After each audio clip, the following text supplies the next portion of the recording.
सुमन का अर्थ क्या होता है? आप जिन उपदेश ले लिया और स्मरण कर रहे हो आप, और साथ में कोई मर्यादा भी भंग कर रहे हो तो स्मरण नहीं लगेगा आपका। कुछ एक पुण्यात्मा से कहते हैं जी हमने नाम भी ले रखा है, हम भक्ति भी कर रहे हैं और फिर भी हमारे ऊपर आपत्ति आई है और भयंकर आज आ गई है। तो कहने का भाव ये है इस दास का कि उन्होंने स्मरण नहीं किया, स्मरण में मर्यादा में नहीं रहे। मर्यादा टूट जाने से ऐसी दिक्कत आ सकती है, अन्यथा नहीं आ सकती। तो सिमरण का तात्पर्य है कि परमात्मा कहते हैं दुख में सुमन सब करें, सुख में करे ना कोई।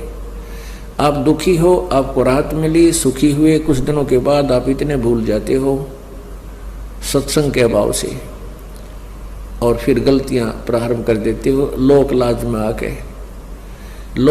में आके गुरुजी के द्वारा दिए गए आदेश की अवहेलना कर देते हो, उल्लंघन कर देते हो, मर्यादा तोड़ देते हो तो काल का दाव लग जाता है। कुछ एक ऐसे भक्त हैं जिनके पिछले पुण्य अच्छे होते हैं और वो पुण्यों के कारण, पिछले पुण्य तो हैं ही, उन पुण्यों के कारण वो सुखी है। जिस इस नकली लोक में जिसको हम सुख मानते हैं वो संसारिक दृष्टि से सुखी है और उसने उपदेश भी ले लिया है।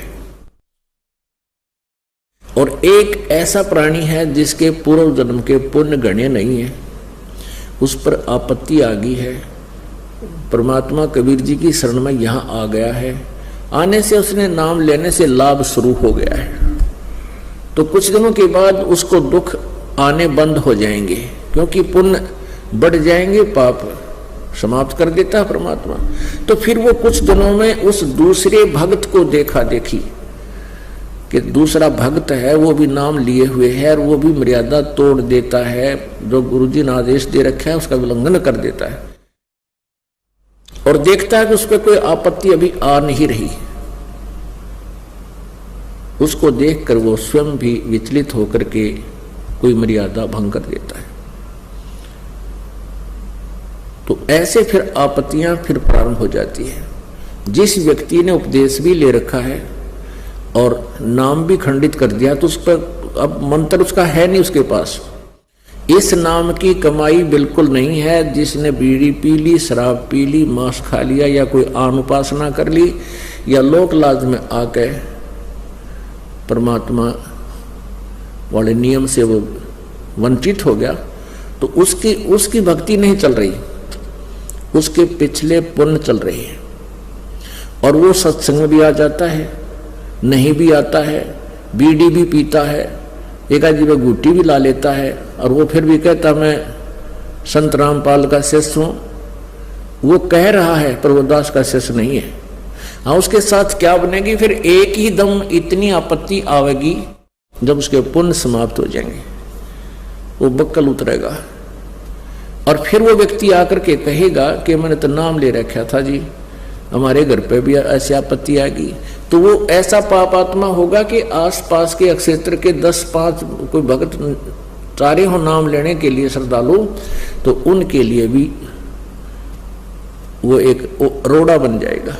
यो कहेंगे देखो उनका नाम ले रखा था, आज उनका इतनी आपत्ति आ गई। तो उसके पास नाम नहीं था भगवान वाला, परमात्मा का प्रोटेक्शन नहीं था। जब लग हंसा हमारी आना और काल लगे नहीं तेरा बाण। जब तक हम परमात्मा की मर्यादा में रहेंगे, आन माने मर्यादा, तब तक काल का अटैक हमारे पर नहीं होगा। तो इस प्रकार हमने परमात्मा की भक्ति के साथ साथ मर्यादा की भी आवश्यकता पड़ती है। जैसे हमने खेत में बीज दिया, संवार भी दिया, बीज भी डाल दिया, डोल बनाई नहीं, उसकी डोली नहीं बनाई, उसके चारों तरफ मेड़ नहीं बनाई, डोला नहीं बनाया, तो पानी डालेंगे वो भी इधर उधर बिखर जाएगा, खाद डालेंगे वो भी इधर उधर बिखर जाएगा, तो फसल नहीं तैयार होगी। तो मर्यादा एक डोल बनेगी और ये अति आवश्यक है। इसमें परमात्मा की भक्ति को रोकने के लिए इसको